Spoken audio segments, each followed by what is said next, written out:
Waalaikumsalam, Rahayu. Masih kasih tips agar terbiasa bangun malam. Kadang walaupun alarm bunyi tidur lagi. Berdialog dengan badan diri kita sendiri. Jadi kita perintah badan kita sebelum tidur, kita itu bercengkrama dulu dengan diri kita. Nanti jadi kita ajak diri kita berdialog, ya latihan. Wahai tubuhku, nanti jam 2 bangun ya, gitu sering diajak ngomong seperti itu. Nanti kita akan terlepas dari alarm, tapi perlu proses. Jadi kita mengajak dialog, ajak diri kita dialog. Wahai diriku, mari kita tidur, dan nanti bangun jam 2 atau jam 3 atau jam 1 gitu.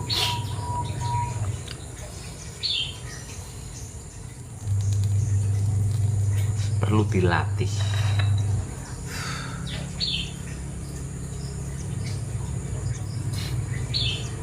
Kita ajak diskusi dialog tubuh kita atau diri kita, ajak dialog agar nanti alarm dalam tubuh kita, dalam diri kita itu akan bunyi di saat jam yang kita sebut tadi.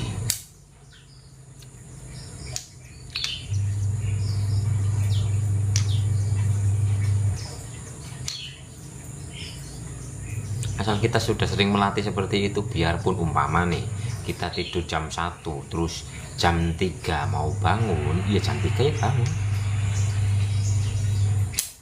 Tapi kita harus sering melatihnya untuk berdialog dengan diri kita ini. Wong kita jarang memperhatikan diri, jarang berdialog dengan diri kita sendiri. Ibaratnya orang belum kenal, tiba-tiba ada nanti diperintah gitu loh, nanti kesana ya, padahal belum kenal, ya bingung. Nah, tapi kalau kita sudah mengenal diri kita nanti jam segini berangkat ya, mama gitu, janjian gitu kan, ya otomatis berangkat. Itu tandanya kalau kita sudah kenal dengan diri kita berdialog dengan diri kita, atau kita memberi nanti jam 2 bangunnya, ya bangun beneran. Tapi kalau kita sudah nanti jam 2 bangun ya kok jam 2 belum bangun, besoknya lagi belum bangun, berarti tanda itu kita belum kenal, atau kita belum kenal dengan diri kita belum mengenali kita. Kalau sudah kenal ya nggak perlu disebutkan, udah otomatis nanti jam segini bangun gitu.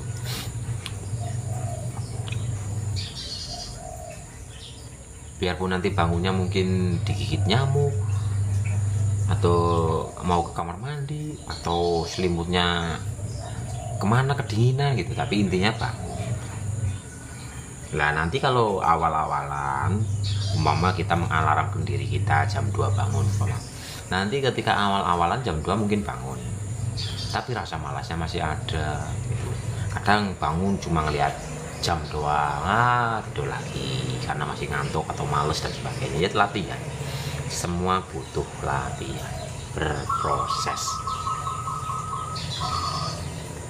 Yang sering alarm biasanya kebelet pipis sekarang, iya, intinya jam segitu kita akan dibangunkan dengan caranya, entah itu mau ke kamar mandi, entah kedinginan, entah gigit nyamuk, atau apalah itu, dilatih.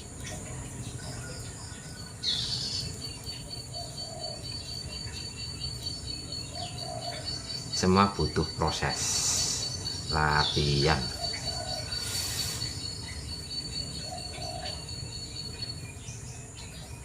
Kalau untuk bangun malam tidur harus lebih cepat ya Mas. Iya, abang saya dulu aja jam 12 lewat kalau tidur.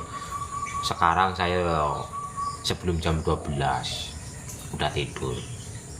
2018 saya udah 2019 apa 18 saya udah nggak boleh tidur jam 12 malam lewat. Jadi sebelum jam 12 itu sudah tidur, cuman kadang-kadang memang jam 12 malam lewat, tapi nggak setiap hari. Kalau dulu kan setiap hari.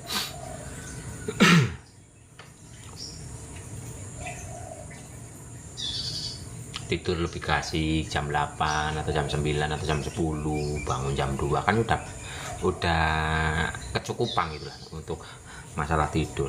Umpama jam 9, 10, 11, 12, 1, 2 tuh 5 jam. Udah banyak banget tidur 5 jam. Dan sebelum tidur kita itu menikmati nafas sampai kita tertidur.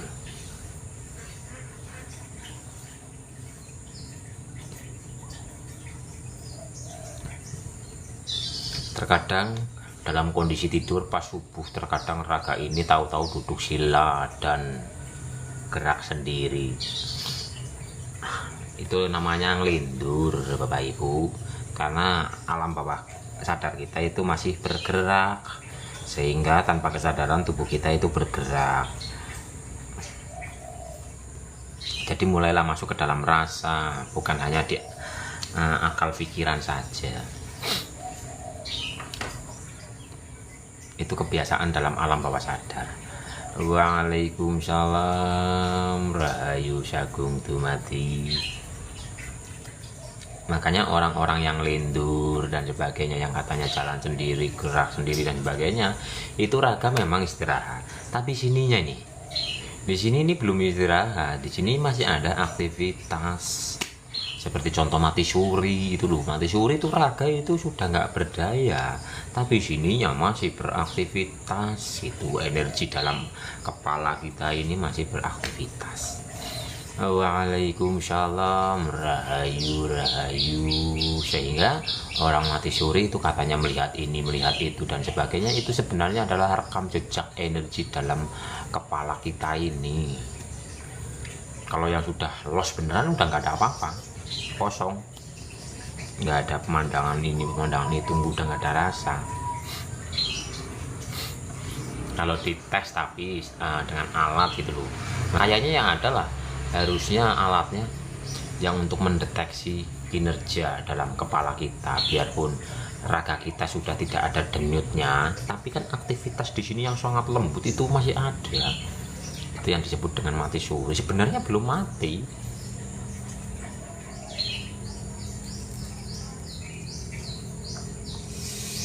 Waalaikumsalam, rahayu sagung dumadi.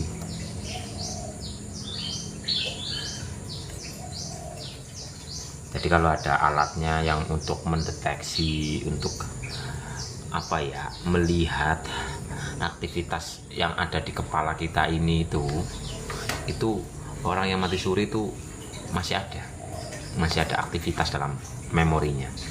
Jadi belum benar-benar lost total, makanya hidup lagi. Pada intinya itu udah nggak ada apa-apa, kosong, hilang udah, menyatu lagi dengan semesta.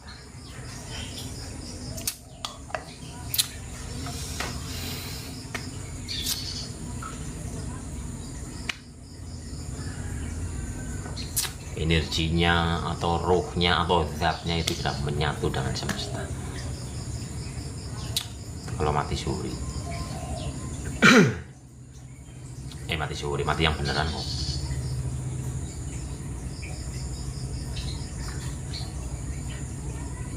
Jadi ayo mulai masuk ke dalam rasa, bukan hanya di kepala saja, bukan di akal pikir.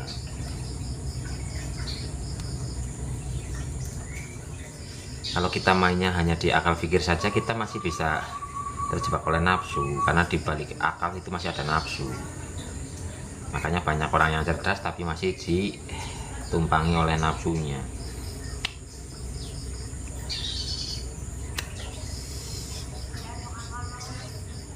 Pikiran menuju akal, akal menuju nafsu, nafsu menuju ruh, ruh menuju Tuhan kita.